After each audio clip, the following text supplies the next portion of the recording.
ये जो है दूसरी तीसरी तक पढ़े थे, जैसे हमारी अदिति जी 8वीं तक पढ़ी है। ये जो है किसान के बेटे थे, राठ हमीरपुर के रहने वाले थे, किसान पुत्र थे, बचपन से धार्मिक प्रवृत्ति के थे। इनकी शादी हुई, एक लड़का एक लड़की हुई है।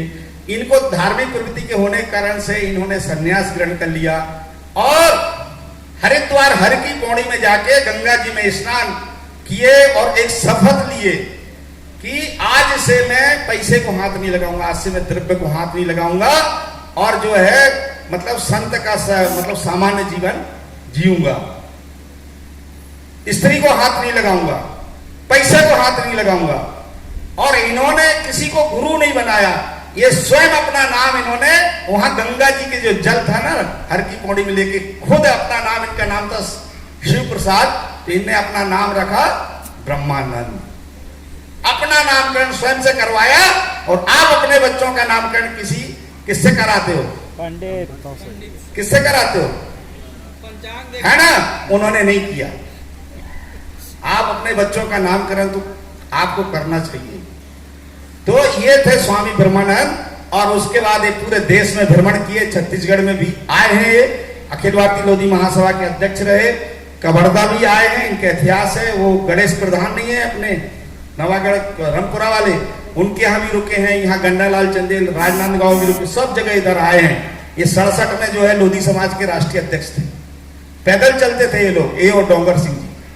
आप लोगों के फोटो है उसमें, ब्लैक एंड व्हाइट किताब है। गणेश कौशिक को यहाँ के लोगों ने महत्व नहीं दिया।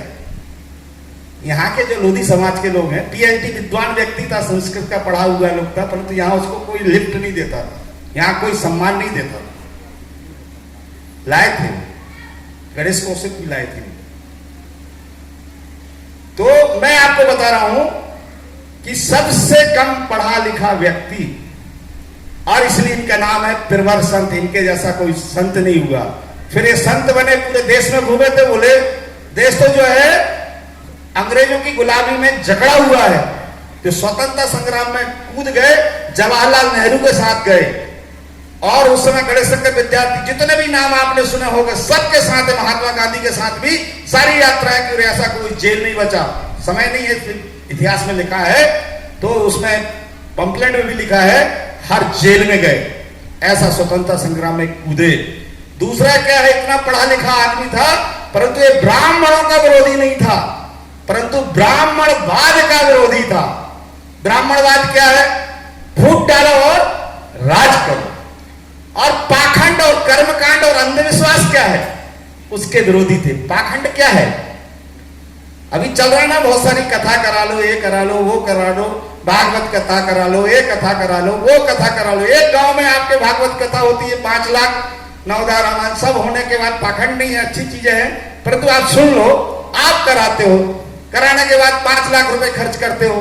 क्या आपके गांव में दारू बंद हो जाती है? नशा मुक्त गांव हो जाता है? क्या सट्टा नहीं खेलते? क्या शराब नहीं खाते? क्या गुटखा नहीं खाते?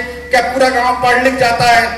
वो कुछ अपनी पोथी भी नहीं छोड़ता, उठा के ले जाता है। और पोथी को हमारी जो लड़कियां हैं ना, कलश उसके सिर पे धराते हो। अरे इसको सिर पे धरने की जरूरत नहीं है, किताबों को, फिजिक्स को, केमिस्ट्री, मैथ्स को, गणित को, संविधान को सिर पे धरो और उसका परिणाम देखो। आज हमारे चैन दास जंगेन ने बोला कि हर गांव में पुस्तकालय होना चाहिए। वो पोथी परायण का वो नशा, दीदी ने बोला है, नशा मुक्त समाज, दीदी ने बोला है, नशा मुक्त समाज का पैसा, जो शराब में पैसा जा रहा है, सट्टा में पैसा जा रहा है, उसको अपने बच्चों को खिलाओ पिलाओ। ब्राह्मणों को तो तुम लोग बहुत खिलाते हो।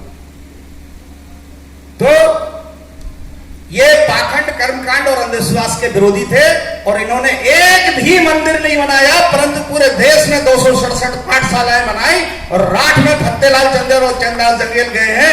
आप लोग भी जाइए, 3 और 4 दिसंबर को वहां लक्ष्य का राष्ट्रीय अधिवेशन है, आप सब आमंत्रित हैं, मैं आमंत्रित कर रहा हूं आपको। और वहां देखिए कि कितने महाविद्यालय इन्होंने बना दिए, हर विधा का जितना आपने नाम लिया, इंजीनियरिंग, पॉलिटेक्निक, कृषि,